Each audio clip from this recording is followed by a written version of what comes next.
परमात्मा को पाने तथा उसका वास्तविक लाभ प्राप्त करने के लिए पवित्र बाइबल में प्रमाण है कि प्रभु ने मनुष्य को अपना ही स्वरूप बनाया।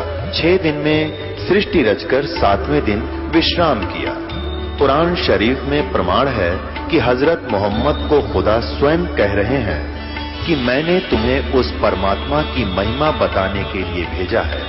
वो परमात्मा कबीर है जिसने 6 दिन में सृष्टि रची तथा 7वें दिन तख्त पर जा विराजा। उसकी खबर किसी बाखबर से पूछकर तो देखो।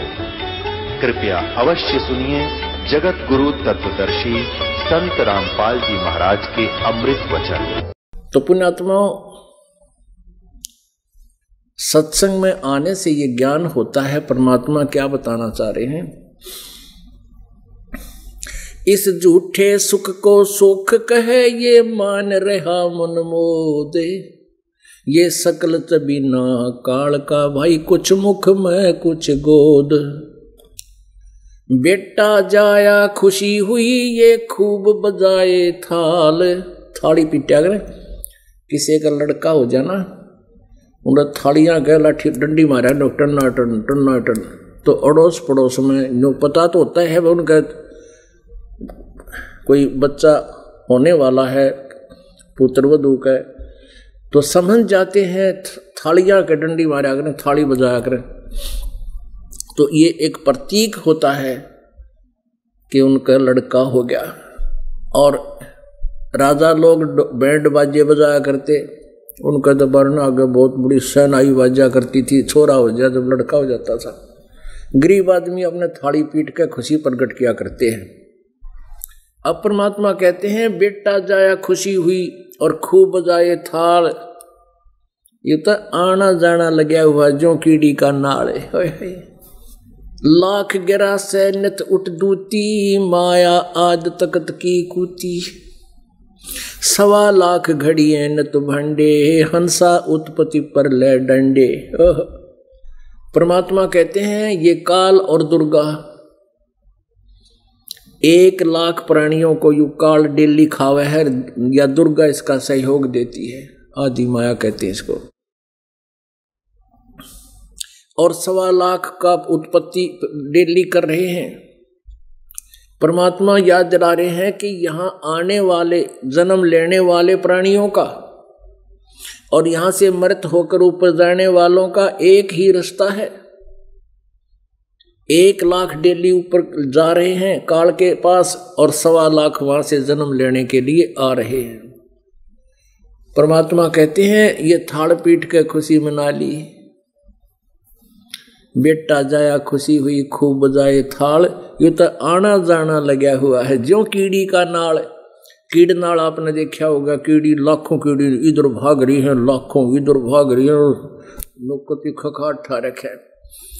ऐसे ही कहते हैं एक लड़का हुआ एक व्यक्ति का कई वर्ष पाछे 10-12 वर्ष शादी के, और उसके दादाजी ने, यानी जो लड़का हुआ उसके दादाजी ने आस पास के 10, 12, 15, 20 गांवों को इकट्ठा कर जश्न मनाया, पार्टी दी। और अगले वर्ष जन्म जनते पहले उसकी मृत्यु होगी, उसी पुत्र की, लड़के की। ये टक्कर मार मार कर रो रहे हैं। परमात्मा कहते हैं बेटा जाया खुशी हुई तन खूब बजाए थाल, ये तो आना जाना लगा हुआ है जो कीड़ी का नाल। परमात्मा कबीर साहब जी कहते हैं कि क्या मांगू कुछ थिर ना रहा, ये देखत नैन चला जग जाई। 1 लाख पूत 1.25 लाख नाती, और उस रावण का आज दीवान बाती है। आप तो इस काल के लोक में जिसका पुत्र नहीं है जगह जगह भटकता है, मेरा एक बेटा हो जा, मेरा एक पुत्र हो जा, किसी तरह हो जा भाई, होकंड करो के। और परमात्मा कहे तू एक बेटे ते के कला तोड़ देगा। 1 लाख पूत 1.25 लाख नाती, 1 लाख बेटे थे उस रावण के, और 1.25 लाख उसके रिश्तेदार, एक से एक बढ़कर बहुत बढ़िया ताकतवर धनवान। क्या मांगू कुछ थिर ना रहाई। परमात्मा हमें याद दिलाते हैं कि तुम हमसे क्या मांगने आते हो। कुछ भी स्थायी वस्तु आप नहीं मांग रहे, आप तो खिलौने मांग रहे हो और ये खिलौने कुछ दिन में टूट जाते हैं, फिर बच्चों की तरह टक्कर मारते हो, रोते हो। क्या मांगू कुछ थिर ना रहाई, ये देखत नैन चला जग जाई। आख्या आगे दुनिया जान लाग रही कि तब 20 मर गए, किसी 30 मर गए, किसी कारण से कि तब भूकंप थे। और परमात्मा कहते हैं 1 लाख पूत 1.25 लाख नाती उस रावण के दीवान बाती। तो पुण्यात्माओं, इस काल के लोक में हम जिन वस्तुओं की डिमांड भगवान से करते हैं, ये कबीर भगवान वो तो आपको बिना मांगे दे देगा। आप केवल एक ही वस्तु मांगो, भक्ति दान गुरु दीजियो, देवन के देवा हो, और जन्म पाया बोलो नहीं करहूं पद सेवा हो। दूसरी केवल इतनी मांगो, साईं इतना दीजियो जिसमें कुटुंब समावे, हम भी भूखे ना रहें अतिथि न भूखा जावे। इतना मांगो मालिक से कि हम भी भूखे ना रहे, अतिथि ना भूखा जावे। कबीर साहब ने यही एक रोल कराया था। प्रत्येक युग में परमात्मा एक ऐसा लीला में जीवन जीते हैं जो हमें एग्जाम्पल देकर जाते हैं, उदाहरण छोड़ जाते हैं कि यदि तुमने परमात्मा पाना है तो इस तरह रहना। अब जुल्हे का काम करके दिखाया मालिक ने। सबसे गरीब सतिथि, निर्धन सतिथि में रहे, लेकिन भक्ति के नियमों पर अटल रहे, रहकर दिखाया, हमारे लिए एग्जाम्पल दिए।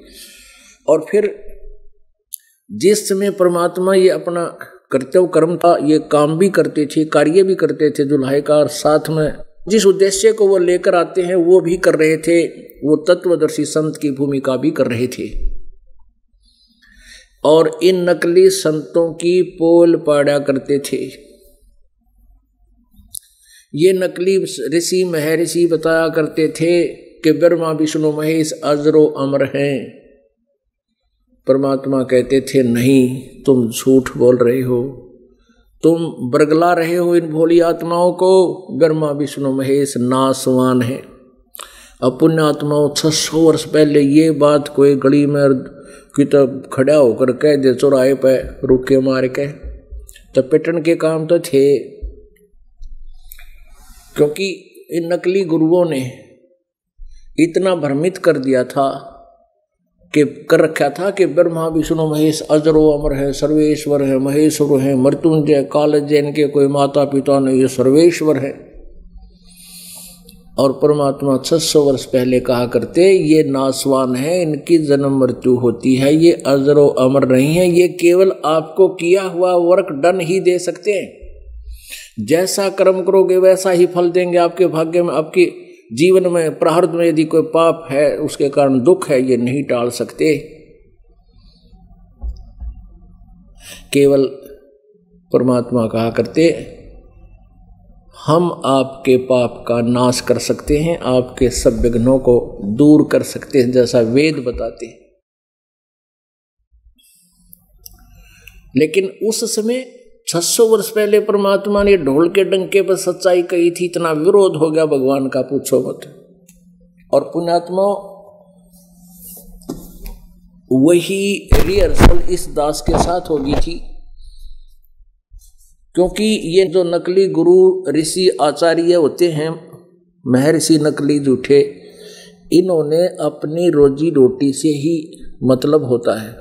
इनका जनता से कोई लेन देन नहीं होता। ये मरो चाहे जियो, इनके उद्धार का इनका कोई उद्देश्य नहीं होता। और ये बोलते इतने मीठे हैं, इतने अच्छे लगते हैं जनता को, जैसे ये महर्षि पड़े हैं, संत अच्छे हैं। और कबीर जी एक जुल्हा अशिक्षित निरक्षर, और वो ये कहे ब्रह्मा विष्णु महेश नासवान है, इनकी माता है दुर्गा और पिता है ज्योति, निरंजन काल, और इनका जन्म मृत्यु होता है। और आज से 600 वर्ष पहले है, तो इतना विरोध हो जाना कोई बड़ी बात नहीं थी जितना प्रभु का हुआ। और अब यही रिहर्सल इन नकलियों ने कोशिश की इस दास के साथ, झूठ बोल बोल के रामपाल झूठ बोल रहा है, ब्रह्मा विष्णु महेश को नासवान बताता है और महर्षि दयानंद को वेद ज्ञानहीन बताता है। इस तरह उन्होंने बहुत सी अफवाहें फैलाकर जनता को बरगलाया। लेकिन अब वो समय नहीं रहा, जनता शिक्षित होगी, सदग्रंथ हमारे पास उपलब्ध है, हम इसको देख करके अब संतुष्ट हो गए। उस जो उफान इन लाया था उसका छाड़ा सा बैठ गया। इस आज अब परमात्मा ने ये समय इसलिए चुना था और आज से 600 वर्ष पहले अपनी यथार्थ ज्ञान बताए गए थे, तो आज से 600 वर्ष पहले मालिक ना आते और अपने उस सिंपल उस सच्चिदानंद घन ब्रह्म की वाणी में अगर वो नहीं कुछ ज्ञान बता कर जाते जो आज वेदों और गीता और पुराणों से मिल रहा है, तो हम भगवान को पहचान नहीं सकते थे। वेद वही बताते हैं, वो परमात्मा अपने निज स्थान से एक देश से एक देशीय है, भगवान सतलोक में रहता है, तीसरे मुक्ति धाम में रहता है और वहां से चलकर आता है। किस उद्देश्य से आता है? ज्ञान बताने के लिए। तो 600 वर्ष पहले मालिक अपनी सच्चिदानंद घन ब्रह्म की वाणी में, कबीर वाणी में वो ज्ञान दे कर गए थे कि 3 पुत्र अष्टंगी जाए, ब्रह्मा विष्णु शिव नाम धराए। और वही आज पुराणों में प्रमाण मिल गया। ये देखिएगा, देवी भागवत में दिखाते हैं आपको। ये गीता प्रेस गोरखपुर से प्रकाशित है।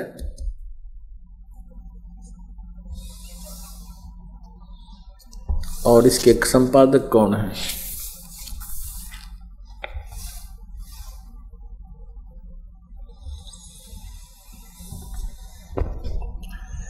हनुमान प्रसाद पोदार, चिमन लाल गोस्वामी।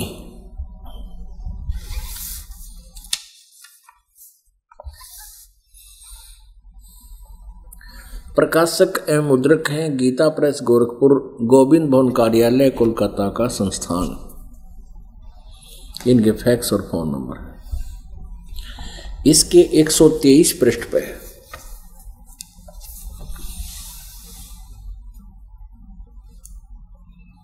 123 पृष्ठ पे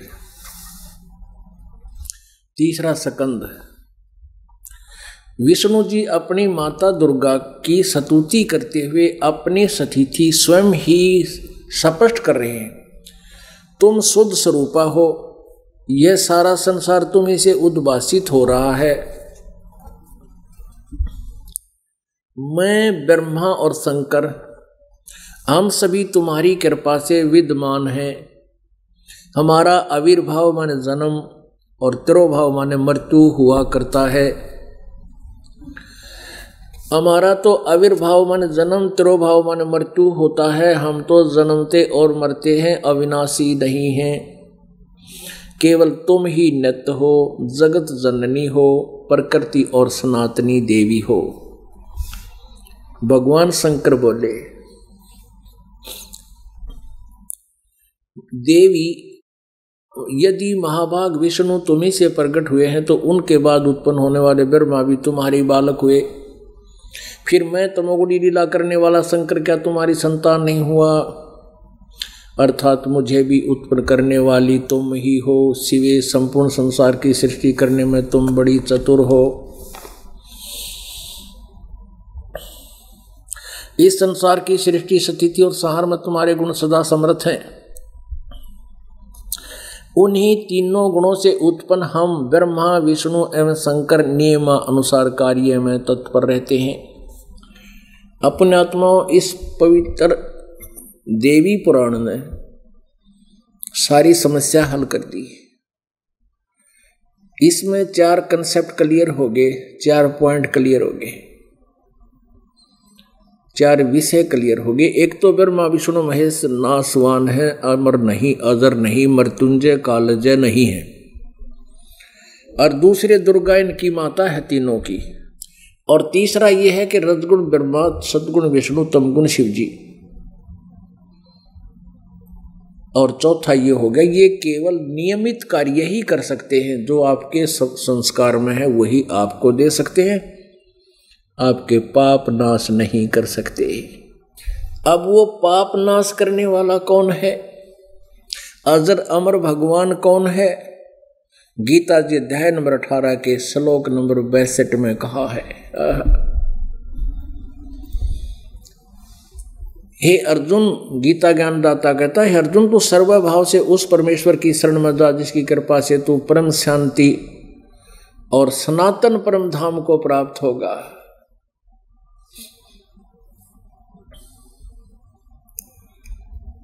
वहां जाने के बाद फिर तेरी जन्म मृत्यु कभी नहीं होगी, अमर लोक को प्राप्त होगा। श्रीमद् भगवत गीता जी अध्याय नंबर 15 के श्लोक नंबर 1 से 4 और 16-17 में स्पष्ट किया हुआ है कि ऊपर को जड़ वाला और नीचे को तीनों गुण रूपी शाखा वाला। जड़ तो समझो सतपुरुष परम अक्षर ब्रह्म, और तीनों गुण रजगुण ब्रह्मा सतगुण विष्णु तम गुण शिव जी रूपी ये तीनों टहनी शाखा समझो।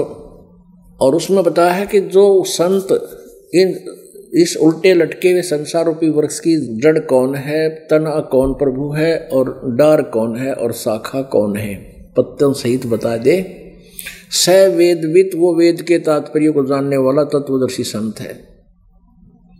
तत्वदर्शी संत के प्राप्ति के उपरांत तत्व ज्ञान रूपी शस्त्र के द्वारा इस अज्ञान रूपी शत्रु को काट कर खत्म करके 15वें अध्याय के चौथे श्लोक में कहा कि उसके पश्चात परमेश्वर के यानी उस परम अक्षर ब्रह्म के उस परम पद की खोज करनी चाहिए, जहां जाने के बाद ये प्राणी कभी लौटकर संसार में नहीं आते। और गीता ज्ञानदाता कहता है, मैं भी, और जिसने सारे ब्रह्मांडों की रचना की है, जो कुल का सृजनहार है, और उसमें लिखा है कि गीता ज्ञानदाता कहते हैं मैं भी उसी की शरण में हूं। ऐसा निश्चय करके केवल उसी की भक्ति करनी चाहिए। गीता जी अध्याय नंबर 15 के श्लोक नंबर 16-17 में 3 प्रभु बताए हैं, 3 पुरुष बताए हैं, 3 ब्रह्म बताए हैं। एक सरपुरुष कहो, इसे सरपुरुष कहो चाहे सरब्रह्म कहो, सरब्रह्म सर, और अक्षर पुरुष कहो चाहे अक्षर ब्रह्म कहो, और तीसरा परम अक्षर ब्रह्म, वो उत्तम पुरुष है तो अन्य। तो इसमें यह बताया गया कि वो अविनाशी परमात्मा कौन है, जो पाप नाश करता है वो भगवान कौन है। इन ब्रह्मा विष्णु महेश की तो बहुत नीचे स्थिति रह जाती है। कबीर साहब कहते हैं 3 लोक का राज है ब्रह्मा विष्णु महेश, ऊंचा धाम कबीर का वाणी वृह विदेश।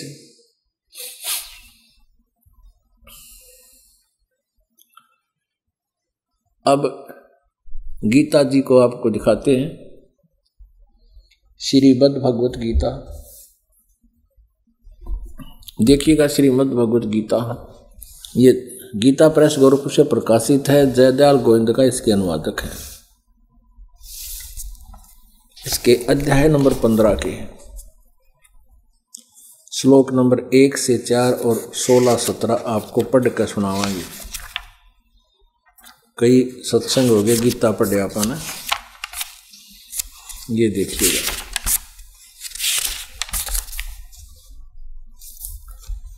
अध्याय यह है पंचदशो अध्याय, 15वां अध्याय। इसमें बताया है कि 15वें अध्याय का प्रथम मंत्र है, ऊर्ध्व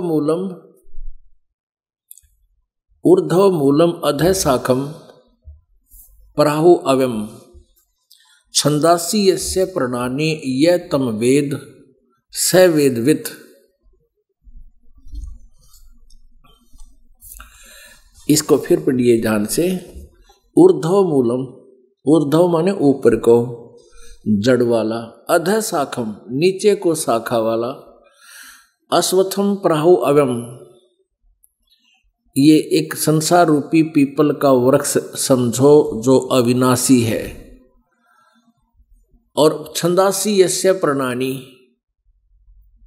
छंद अलग अलग छंद यानी भाग विभाग उसके पत्तों सहित, पत्ते आदि ये तम वेद जो उसको उस अंधकार अज्ञान अंधकार में छपे हुए उस परमात्मा संसार रूपी वृक्ष के परमात्मा के विषय में जानता है। स वेदवित्, इस संसार रूपी वृक्ष के जिसको कोई नहीं जानता, वो अज्ञान अंधकार में छुपा हुआ है, उस ज्ञान को जो बता दे। स वेदवित, वेदवित माने वेद के तात्पर्य को जानने वाला अर्थात तत्वदर्शी संत है। तो तत्वदर्शी संत की पहचान बताई है इसमें। आदि पुरुष परमेश्वर मूल वाले, अधः शाखम यानी जड़ते उस पर संसार रूपी वृक्ष की, यानी ऊपर सतलोक में तीसरे धाम में, तीसरा धाम जो है वो तो जड़ है और नीचे शाखा है। ऊर्ध्व मूलम आदि पुरुष परमेश्वर रूप मूल वाले, रूपी मूल वाले, और अधः शाखम इन्होंने ये गलत अनुवाद किया है।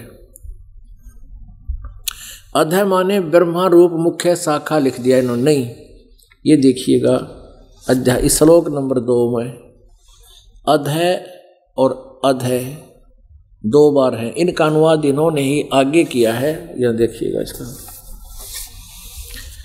अधः माने नीचे, अधः नीचे और अधः माने नीचे। अब देख कितना सुथरा अनुवाद हो जाएगा, यहां देखिएगा।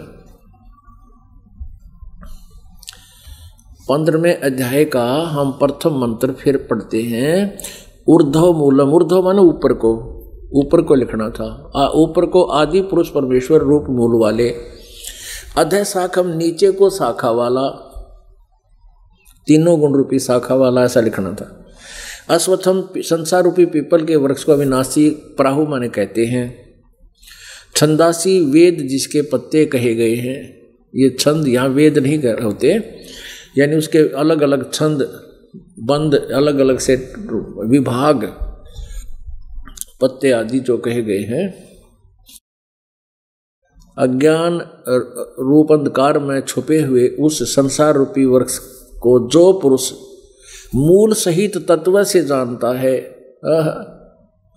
स वेदवित, वह, स माने वह, वेद के तात्पर्य को जानने वाला है। पुण्यात्मा श्रीमद् भगवत गीता अध्याय नंबर 4 के श्लोक नंबर 34 में कहा है कि जो गीता अध्याय नंबर 4 के श्लोक नंबर 32 में सच्चिदानंद घन ब्रह्म की वाणी रूपी तत्व ज्ञान का जिक्र किया है कि उस सच्चिदानंद घन ब्रह्म की वाणी में, उस तत्व ज्ञान में बहुत विस्तार के साथ धार्मिक अनुष्ठान यज्ञों की जानकारी दी गई है। वो तत्व ज्ञान है। चौथे अध्याय के 34वें श्लोक में कहा कि उस तत्व ज्ञान को तो तत्वदर्शी संतों के पास जाकर समझ।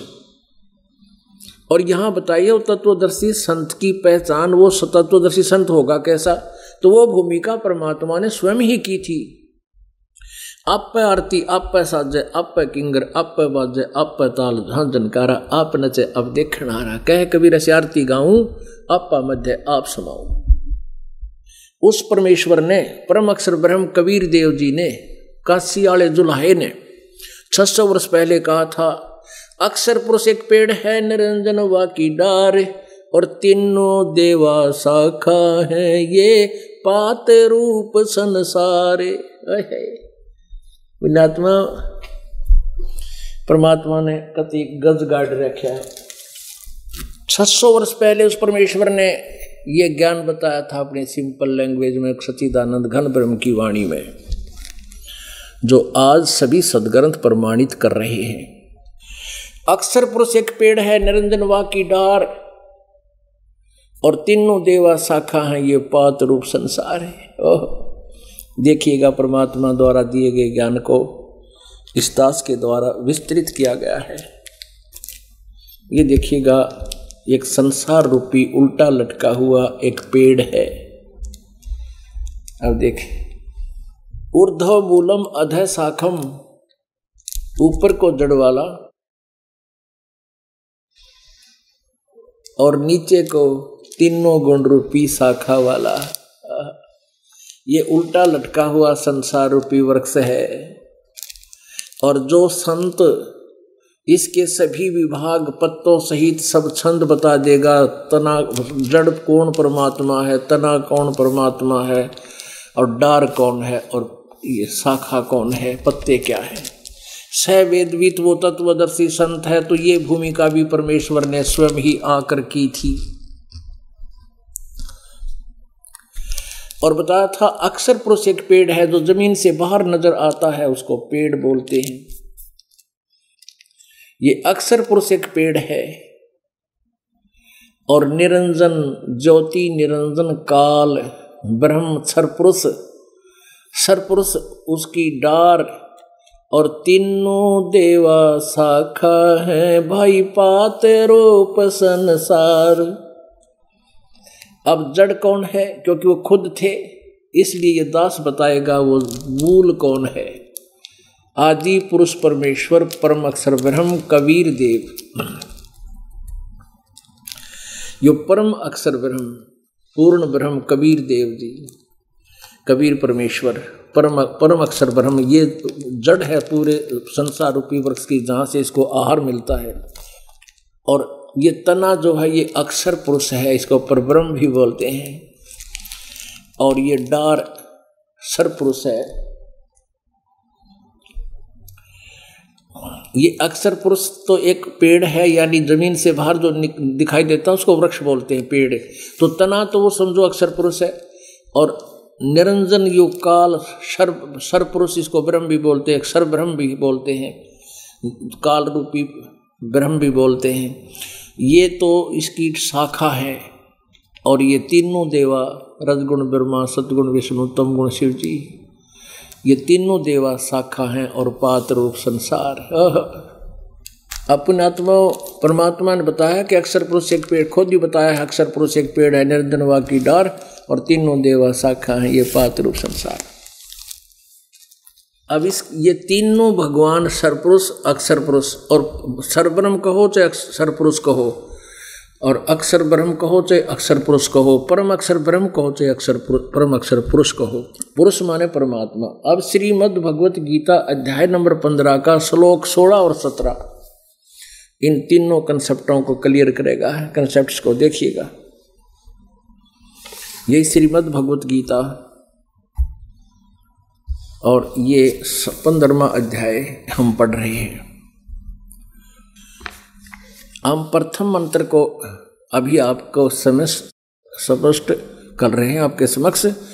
ऊर्ध्व मूलम अधः साकम अश्वत्थम प्राहु अवय।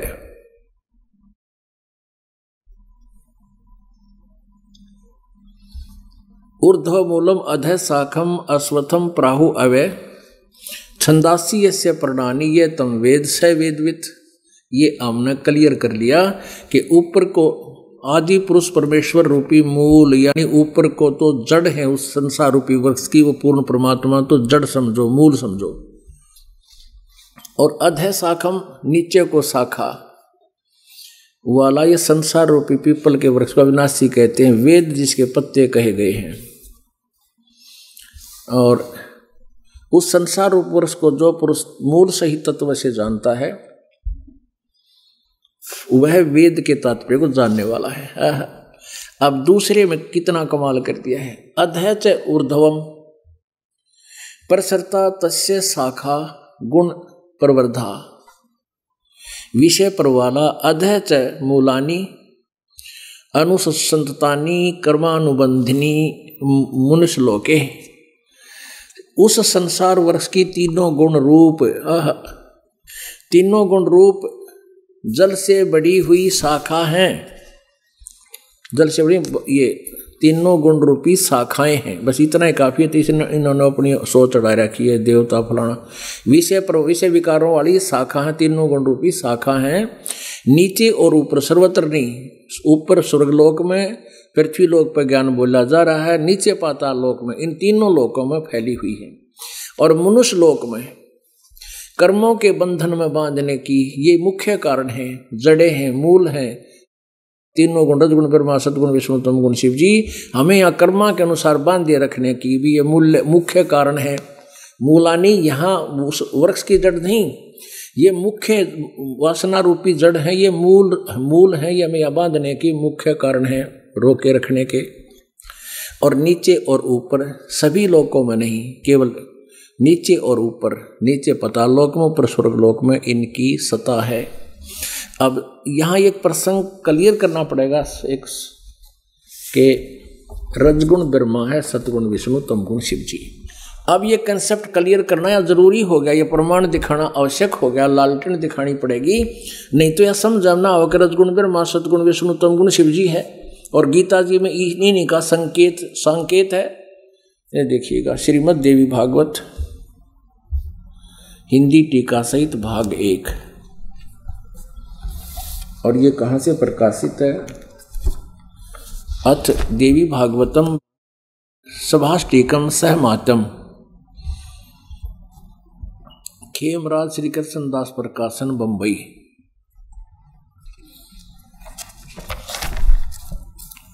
इसके तीसरे स्कंद में अथ श्रीमद् देवी भागवते भाषा टीका युक्ते तृतीय स्कंद है प्रारंभते, और इसके 11 पृष्ठ पर तीसरे स्कंद में 11 पृष्ठ पर तीसरे 5वां अध्याय तृतीय स्कंद भाषा टीका। अब यहाँ 8वें श्लोक को हम पढ़ते हैं, 7वां यहाँ समाप्त हुआ। भगवान शंकर अपनी माता दुर्गा से कह रहे, हे माता, यदि हमारे ऊपर सदा आप दया युक्त हो तो हमको तमोगुण में किस प्रकार प्रदान किया है, और ब्रह्मा रजोगुण और हरि सतोगुण क्यों युक्त किए हैं, क्यों युक्त किए हैं। अब इनको देखिएगा, इनकी संस्कृत और पढ़ते हैं। अब ये 7वां समाप्त हुआ, 8वां शुरू होता है। यदि दया धर्मना न सदाम्बिके कथम अहम विहिता च, शंकर भगवान कह रहे हैं कि यदि आप दयालु हैं, दयावान हैं, तो हम मुझको किस प्रकार, कथम अहम विहिता च, किस प्रकार मैं बना दिया, तमोगुण है, मुझे तमोगुण क्यों रच दिया, क्यों उत्पन्न कर दिया। और कमल से उत्पन्न होने वाले ब्रह्मा को रजोगुण संभव, रजोगुण क्यों उत्पन्न कर दिया। और सुविता क्यों सतोगुण हरि, विष्णु को आपने सतोगुण क्यों बना दिया, क्यों पैदा कर दिया। इति सिद्धम रजगुण ब्रह्मा सतगुण विष्णु तम गुण शिव जी। अब पढ़िए इस पवित्र शास्त्र श्रीमद् भगवत गीता को, एकदम हृदय में समा जाएगा आपके ये सच्चा ज्ञान। अब देखिएगा, वही श्रीमद् भगवत गीता अध्याय नंबर 15 का श्लोक नंबर हम दूसरा पढ़ेंगे।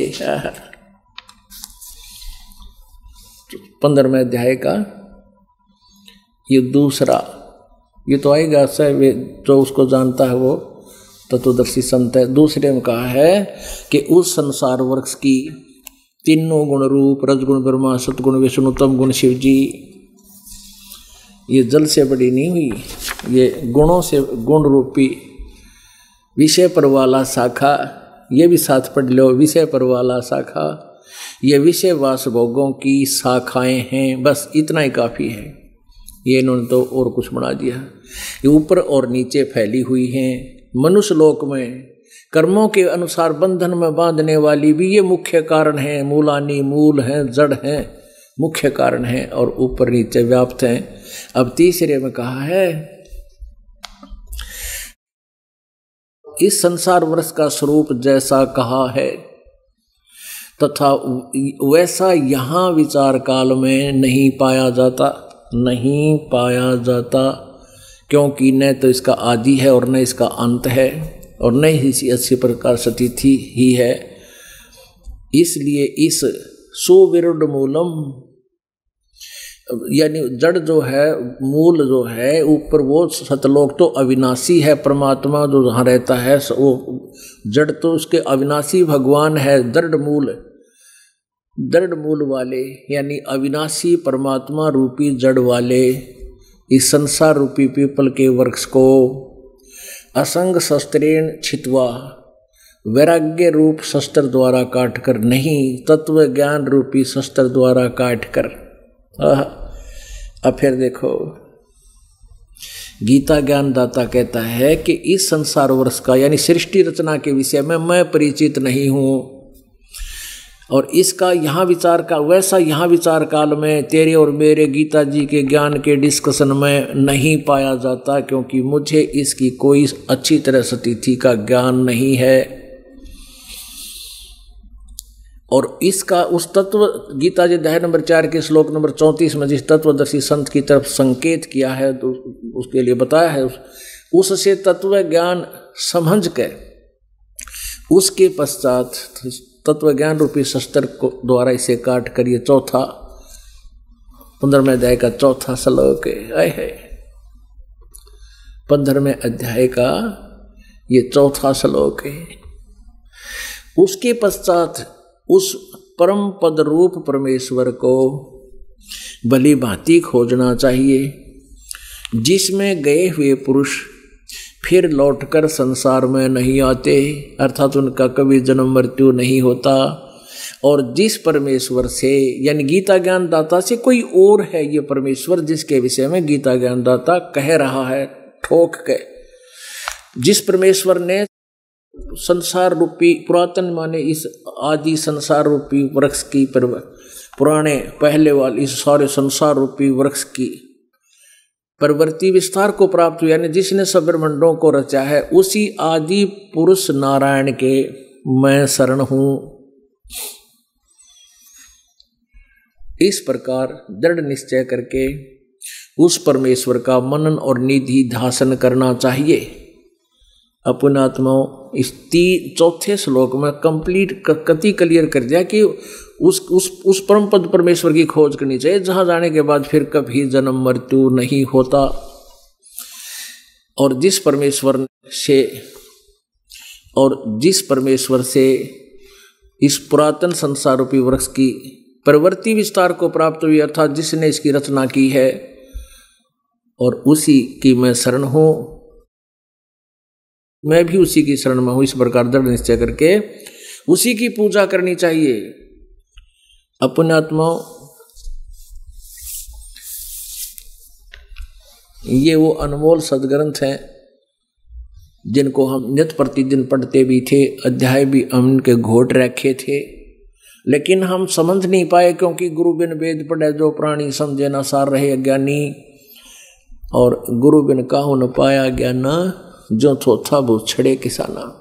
हम थोथा बूछड़ा करते हैं, ये ब्रह्मा विष्णु महेश मैर सीर्य ये सारे थोथा बूछड़ा करते, इनको भी वेदों का ज्ञान नहीं था। पुण्यात्मा एक शब्द जो बोला जाता है ये इतना कड़वा सत्य है, यदि इसका कंसेप्ट क्लियर ना हो कि ब्रह्मा विष्णु महेश को भी वेद ज्ञान नहीं था, तो ये बात समाज के गले उतरे नहीं। और जब प्रमाण दिखा दिए जाते हैं बुद्धिमान समाज तुरंत स्वीकार करके आज यहाँ अपना कल्याण करवाने आ रहा है। अपनात्माओं दास को जो मेहनत करनी पड़ रही है इसका फल मालिक अवश्य देगा। इस दास का उद्देश्य यही है कि पूरा विश्व तत्व ज्ञान से परिचित हो, अपने भगवान को पहचाने, अपने पिता मूल मालिक को पहचान ले, फिर इसको कोई दुख नहीं रहेगा संसार में यदि नियमों में रहेगा। तो परमात्मा कहते हैं जब तक अंसा हमरी आना और काल लगे नहीं तेरा बाणा। अब जैसे कहते हैं पत्थर, पारस पत्थर और लोहा एक ही स्थान पर रखे नजर आते हैं और वो टच नहीं होते आपस में, चाहे एक बाल जितना भी डिस्टेंस बीच में रह जाए, और दूर से ऐसा लगा जैसे ये बिल्कुल मिले हुए हैं। तो लोहा सोना नहीं बन सकता उस पारस पत्थर से जब तक उसके बिल्कुल टच नहीं हो जाएगा। अब साथ रखा हुआ, बिल्कुल निकट रखा हुआ, बाल से भी कम डिस्टेंस भी अगर बीच में है तो भी नहीं होगा। तो ऐसे ही है जो भक्त भी दिखाई देते हैं, भक्ति भी कर रहे हैं, नु दिखा बड़े अग्रसर भक्त हैं, और उनको परमात्मा उनमें परिवर्तन नहीं ला सकता जब तक वो हृदय से परमात्मा लोग दिखावा नहीं चाहता, अंदर से प्यार लगाव मालिक में चाहता है, तब उसका परिवर्तन होता है, उसकी रक्षा भी होती है। परमेश्वर कहते हैं जब लग हंसा हमारी आना, हमारी मर्यादा में रहेगा तो तब लगे नहीं काल तेरा बाण, तीर नहीं लगे तो नहीं कुछ उस पर अटैक कर सकता। जैसे सीता को बता दिया था कि इस रेखा से बाहर ना जाना, तो रावण की हिम्मत नहीं थी उसमें प्रवेश कर दिया, वो स्वयं उस रेखा उल्लंघ गई, मर्यादा भंग करगी तो उसका दुर्गति हुई। तो ऐसे जब तक हम परमेश्वर की बताए मर्यादा पर चलेंगे तो कोई दिक्कत नहीं, आपको सदा के लिए सुखी कर देगा। अब प्रसंग चल रहा है कि परमात्मा क्या बताना चाहते हैं कि उस पूर्ण परमात्मा वहां जाने के बाद फिर कभी लौटकर संसार में नहीं आते। उस परम अक्षर ब्रह्म की साधना करने से गीता जी अध्याय नंबर 18 के श्लोक नंबर 62 में बताया कि अर्जुन तो सर्वभाव से उस परमेश्वर की शरण में जा जिसकी कृपा से तू परम शांति और सनातन परम धाम को प्राप्त होगा, तेरी फिर मृत्यु नहीं होगी। अपने विषय में गीता जी अध्याय नंबर 4 के श्लोक नंबर 5 में, अध्याय नंबर 2 के श्लोक नंबर 12 में, अध्याय नंबर 4 के श्लोक नंबर 5 और 9 में स्पष्ट कहा है, और गीता जी अध्याय नंबर 10 के श्लोक नंबर 2 में स्पष्ट बताया है कि मेरा जन्म होता है, मेरी मृत्यु होती है, मैं अविनाशी नहीं हूं। कौन? गीता ज्ञानदाता कह रहा है। ये देखिएगा, ये वही श्रीमद् भगवत गीता और अध्याय नंबर 4, ये वही श्रीमद् भगवत गीता और अध्याय नंबर 4 का और श्लोक नंबर 5 आपको दिखाते हैं, और 9 अध्याय नंबर 4 और श्लोक नंबर ये 5 है। इसका अनुवाद यहाँ पर है। हे परंतम अर्जुन, मेरे और तेरे बहुत से जन्म हो चुके हैं, उन सबको तू नहीं जानता, मैं जानता हूं। अध्याय नंबर 4 का ही श्लोक नंबर 9, हे अर्जुन, मेरे जन्म और कर्म दिव्य अर्थात निर्मल और अलौकिक हैं। मेरे जन्म तो है, यानी मेरा जन्म और कर्म है, लेकिन वो दिव्य है, अलौकिक है। अच्छा, अब अध्याय नंबर 2 का और श्लोक नंबर 12 कितना क्लियर दे रखे है। अध्याय नंबर 2 का और श्लोक नंबर 12, न तो ऐसा ही है कि किसी काल में, ऐसा ही है कि मैं किसी काल में नहीं था, यानी मेरा पहले जन्म नहीं था, अथवा तू नहीं था, अथवा ये राजा लोग नहीं थे, और न ऐसा ही है कि इससे आगे हम सब नहीं रहेंगे।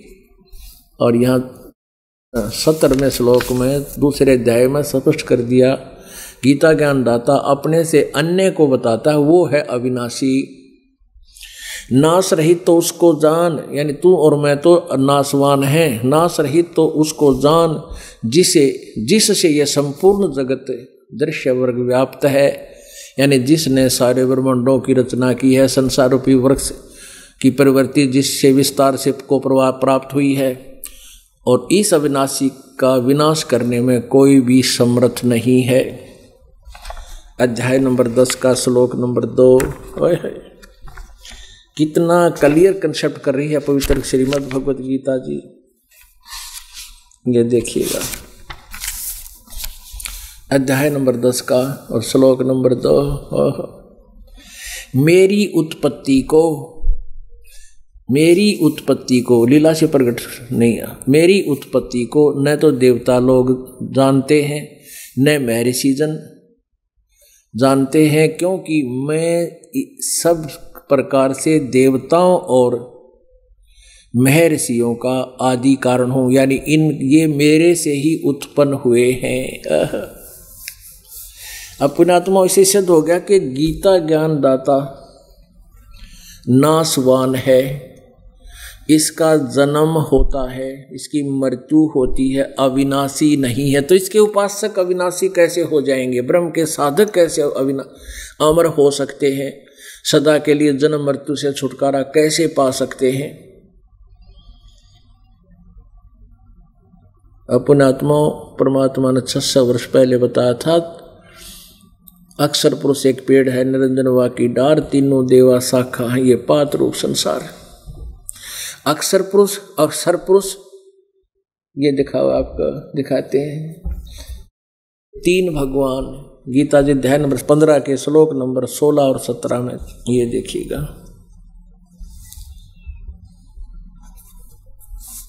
अब 15 में के 16 और 17 में ये देखो यहाँ पर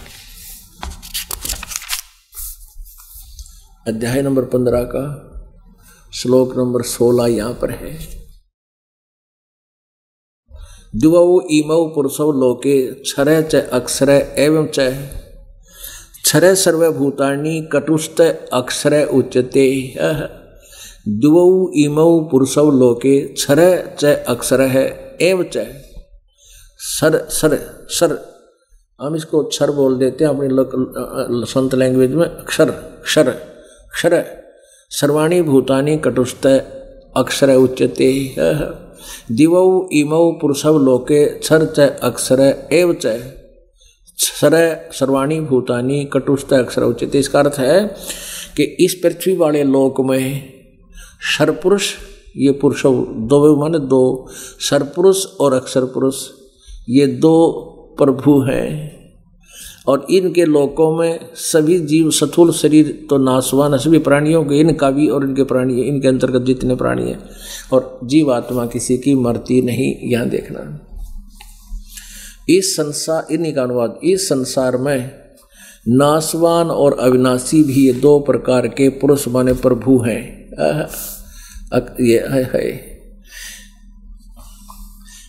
और संपूर्ण प्राणियों के शरीर नाशवान है, जीवात्मा अविनाशी कहा जाता है। ये तो अविनाशी कहा जा है जीवात्मा। आगे देखो 17 में उत्तम पुरुष है तू अन्य, वो श्रेष्ठ भगवान सही परम अक्षर ब्रह्म, तो वो परम अक्षर पुरुष तो इन दोनों से कोई और ही है। परमात्मा इति उदाहरत है, जिसको भगवान कहा जाता है, परमात्मा कहा जाता है।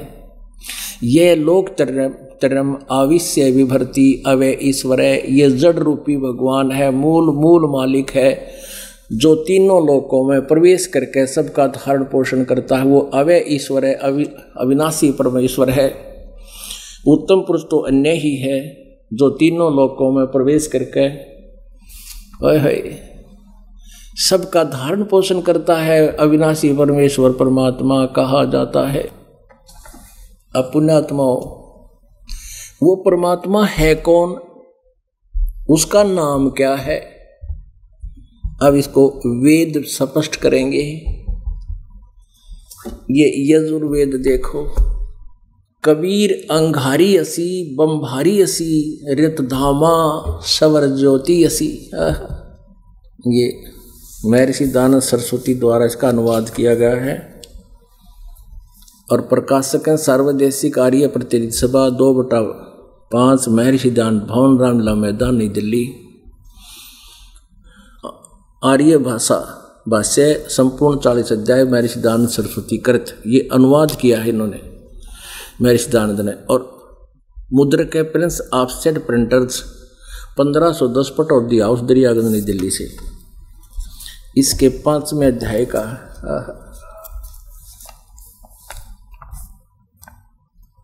5वें अध्याय में बहुत ही कंसेप्ट क्लियर करे गए, बहुत बने।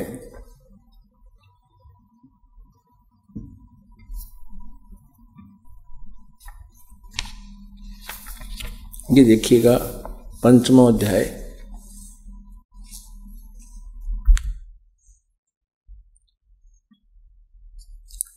और यजुर्वेद भाषा भाष्य, ये 32वां श्लोक है।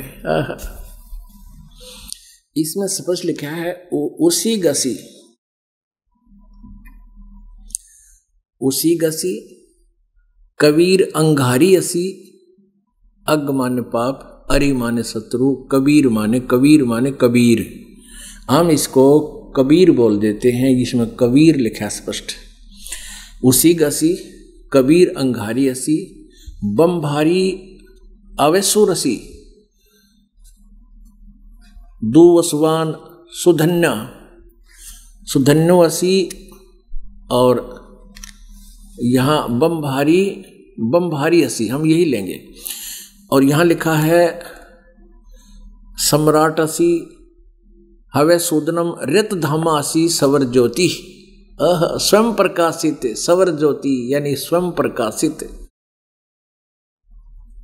इन्हीं का अनुवाद। हे जगदीश्वर, जिस कारण से आप उसी के माने कांतिमान, असी माने हैं, उसी के माने भी कांतिमान का अर्थ होता है तेजोमय शरीर युक्त हैं और अंगहारी खोटे चलन वाले जीवों के शत्रु। अंग माने पाप, अरि माने शत्रु, अंगहारी माने अग माने पाप होता है, अंगहारी माने खोटे चलन वाले नहीं, पापों का शत्रु, पाप काटने वाले। और कबीर, आप कबीर देव हैं, कबीर हैं, आप कबीर देव हैं खोट।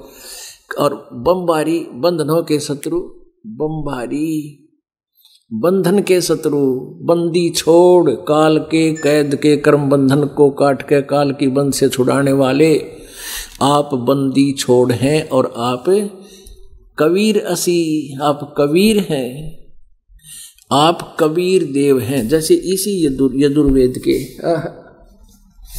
इसी यजुर्वेद के 36वें अध्याय का, ये देखिएगा, 36वें अध्याय का प्रथम मंत्र है और इसमें स्पष्ट लिखा है रचम वाचम परपथे मनो यजु परपथे। और स्वामी जी ने खुद अनुवाद किया है इसका, यहां देखिए, इस यो ब्रैकेट में यजु संस्कृत है और इसका अनुवाद करते समय यजु शब्द को भी डिफाइन करना पड़ता है अनुवादक ने कि ये यजु माने यजुर्वेद के विषय में जानकारी है।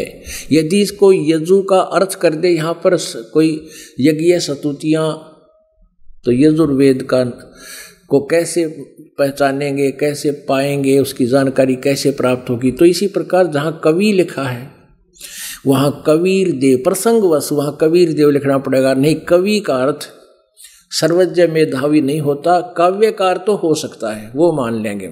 इसके अतिरिक्त वेदों में ये उन्होंने अनुवाद किया, वो गलत किया है। वहाँ कबीर देव हो। देखिए अब ये 5वें अध्याय का 32वां श्लोक है। कबीर यहाँ सपेश लिखा, हम कबीर कहते हैं इसको, कबीर। अब ये कबीर अंगारियसी, अंग, अग माने पाप, अग माने अंग माने पाप, अरि माने शत्रु, पापों के शत्रु आप, और बमभारी बंधन के शत्रु, बंदी छोड़ काल के बंधन को काटने वाले आप कबीर देव हैं, कबीर देव हैं, असी माने हैं और कबीर माने कबीर देव। कान प्रजन नहीं करना चाहिए इसका, कवि का अर्थ या तो काव्यकार हो या फिर कबीर देव ही है, कबीर देव हैं। और आप ये देखना इन्हीं के द्वारा, क्योंकि दास के किए हुए को तो ये अडंगा डाल देंगे, रामपाल ने संस्कृत ना थी, इन संस्कृत वाले थे, हम ढूंढ लेंगे भगवान को। यथार्थ सृत धामा, सत धाम युक्त हैं ये भगवान। रत धामा, रत माने सत्य और धाम माने लोक, हम सतलोक कहते हैं उसको, सत धाम युक्त हैं आप सतलोक में रहते हो, सतलोक वाले हो। और सवर ज्योति स्वयं प्रकाशित हो, स्वयं सवर ज्योति, इसने देख के लिख दिया अंतरिक्ष को प्रकाश करने वाले। सवर ज्योति बालक ने पूछ ले, स्वयं प्रकाशित, स्वयं भू, स्वयं प्रगट, जो किसी से जिसका जन्म ना हो लेकिन वो प्रगट है, साकार हो।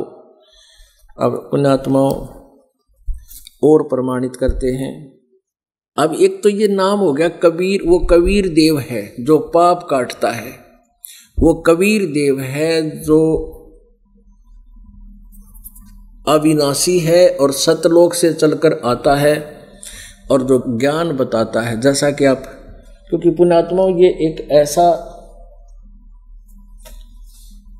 ये एक सिलेबस है, ये समझो ये एक पूरा कोर्स है रोग काटने का। ये सारी टैबलेट्स, दवाई जैसे ना चाहते हुए जिसको पता लग जाता है तो भयंकर बीमार है, तो दवाइयों में कोई टेस्ट नहीं होता और वो समय पर खानी पड़ती है, उसको अरुचि नहीं होती, वो जब फाकी मार जाता है और अवश्य मारता है, आनाकानी नहीं करता, क्योंकि उसको जान दिखाई देती है, जीवन दिखाई देता है अपना। तो पुण्यात्माओं ऐसे ही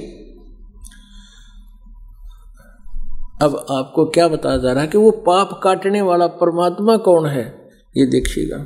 ऋग्वेद मंडल नंबर 9 सूक्त नंबर आपको दिखाते हैं। ये है प्रकाशक हैं सार्वदेशी कार्य प्रतिनिधि सभा, महर्षि दानंद भवन, रामलीला मैदान, नई दिल्ली। महर्षि दानंद सरस्वती कृत, ये अनुवाद बताया है इन्होंने, ये बाद में बताओगे यार इनकी कितनी जालसाजी है। मुद्रक है Prince offset printers, 1510 Pataudi house, Daryaganj, नई दिल्ली। फोन नंबर और फैक्स नंबर ये है। अब देखिएगा ऋग्वेद मंडल नंबर 9 सूक्त नंबर 20 और मंत्र नंबर 1। इसमें लिखा कि पर कबीर देव, पर माने परमात्मा, और सबसे पहले प्रगट कबीर देव, इसमें सभी से लिखा कबीर देव। हम इसको कबीर देव बोलने लागे, कबीर साहब कहने, देव माने परमेश्वर, वह परमात्मा कवि कार से लिख दिया मेधावी है, या समझ गया वो कबीर देव है, वो कबीर साहब है, यहां लिखना था कबीर परमेश्वर है, सबका रक्षक है, विद्वानों की तृप्ति के लिए वो ज्ञान देता है, सहनशील है, संपूर्ण दुष्टों को संग्राम में तिरस्कृत करने वाला है, यानी ज्ञान रूपी इस संग्राम में सबको प्रस्त कर देता है, तिरस्कृत कर देता है। आगे देखना ऋग्वेद मंडल नंबर 9 सूक्त नंबर 86 में 26 मंत्र में, यज्ञ करने वाले यजमानों के लिए, यज्ञ माने धार्मिक अनुष्ठान, साधना करने वाले यजमान माने भक्तों के लिए परमात्मा सब रास्तों को सुगम करता हुआ उनके विघ्नों को मर्दन करता है, उनके सब विघ्न काट देता है, कर्म प्रारब्ध में जो पाप आते हैं उनका नाश कर देता है, और उनको पवित्र करता हुआ अपने रूप को, वो साकार परमात्मा है, अपने रूप को सरल करता हुआ, यानी हल्के तेज पुंज का बना करके वह कांति में परमात्मा, या फिर लिखना चाहिए कबीर देव, वो कबीर साहब विद्युत के समान क्रीड़ा करता हुआ, जैसे बिजली चमक के एकदम नीचे आ जाती है, ऐसे शीघ्र गति से आता है, और वर्णीय पुरुष को, श्रेष्ठ व्यक्ति को, अच्छी आत्मा को प्राप्त होता है। 26 में 27 में क्या कहा है,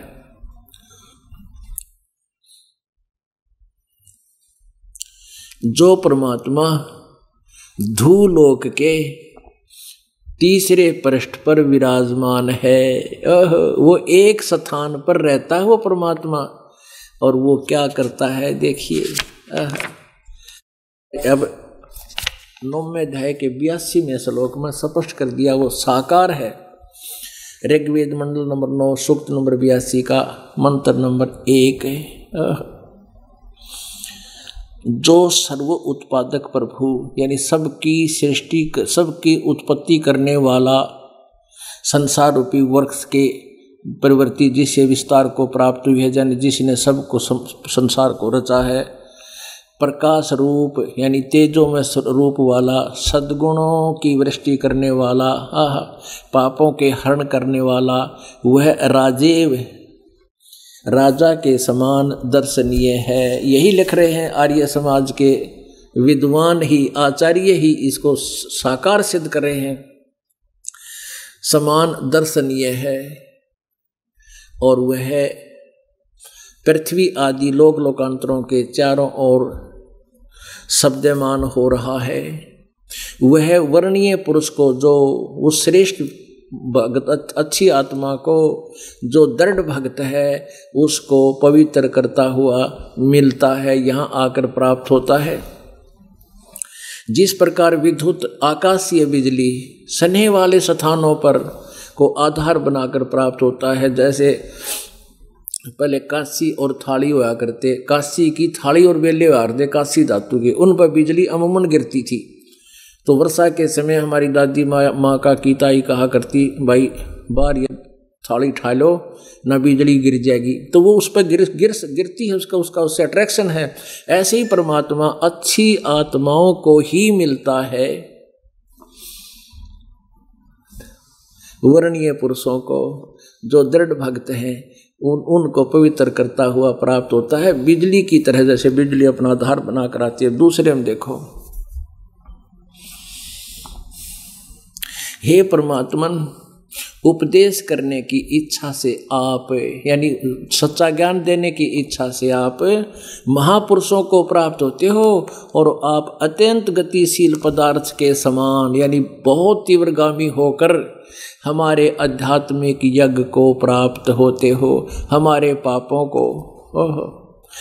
आप कबीर देव हैं। अब बंदी छोड़े रह कर, आप कबीर देव हैं। शुद्ध स्वरूप है आपका, सुंदर रूप है, पवित्र रूप है। हमारे पापों को दूर करके हे अमर परमात्मा, आप हमको सुख दें।